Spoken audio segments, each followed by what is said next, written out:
Welcome to our channel psychology की दुनिया। मैं हूं सरिता राज और आज की इस वीडियो में हम बात करने वाले हैं टाइप ऑफ हाइपोथेसिस की।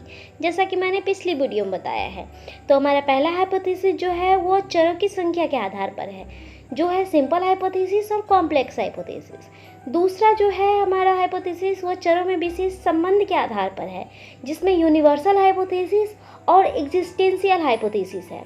तीसरा जो है हमारा वो विशिष्ट उद्देश्य के आधार पर है, जिसमें काउजल हाइपोथेसिस है, डिस्क्रिप्टिव हाइपोथेसिस, अल्टरनेटिव हाइपोथेसिस जिसे हम रिसर्च हाइपोथेसिस और वर्किंग हाइपोथेसिस कहते हैं।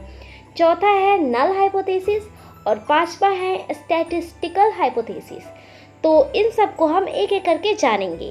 तो अगर आपने इस चैनल को सब्सक्राइब नहीं किया है तो सब्सक्राइब जरूर कर दें। तो चलिए हम जानते हैं टाइप ऑफ हाइपोथेसिस के बारे में। तो हमारा पहला हाइपोथेसिस जो है वो चरों की संख्या के आधार पर है, जिसमें हम बात करेंगे सिंपल हाइपोथेसिस की, जिसे हम हिंदी में साधारण परिकल्पना भी कहते हैं।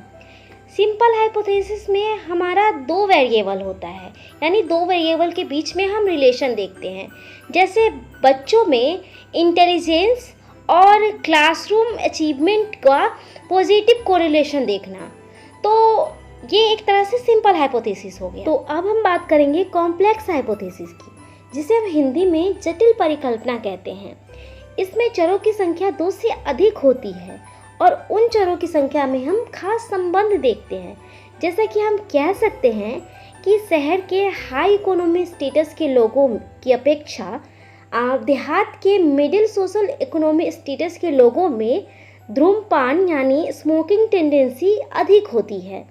तो जिस 3 वेरिएबल आ गया, जैसे कि social economic status, smoking tendency और रूरल और अर्बन एरिया। ठीक है, तो इस तरह इसमें 2 से अधिक वेरिएबल आ गया, यानी कॉम्प्लेक्स हाइपोथेसिस में 2 से अधिक वेरिएबल होते हैं। तो अब हम हाइपोथेसिस के दूसरे टाइप को जानेंगे, जो है on the basis of specific relation of variables, यानी चरों में विशेष संबंध के आधार पर, जो 2 है, यूनिवर्सल हाइपोथेसिस और एग्जिस्टेंशियल हाइपोथेसिस। जिसमें हम बात करेंगे यूनिवर्सल हाइपोथेसिस की। जैसे कि नाम से स्पष्ट हो रहा है, यूनिवर्सल हाइपोथेसिस यानी जो भी हाइपोथेसिस बनेगा वो यूनिवर्सल होगा।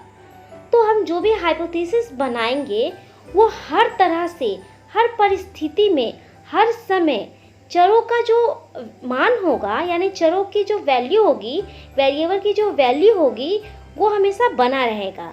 ठीक है, वो बदलेगा नहीं।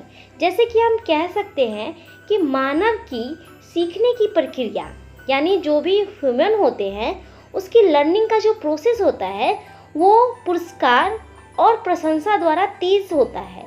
यानी जब हम उसे रिइंफोर्समेंट देंगे और उसकी प्रशंसा करेंगे तो उसका जो लर्निंग का प्रोसेस है वो और भी तेजी से बढ़ेगा। तो अब हम एग्जिस्टेंशियल हाइपोथेसिस को जानेंगे, जिसमें हम कह सकते हैं कि जो एक परिस्थिति या एक व्यक्ति के लिए एक समय के लिए निश्चित होता है।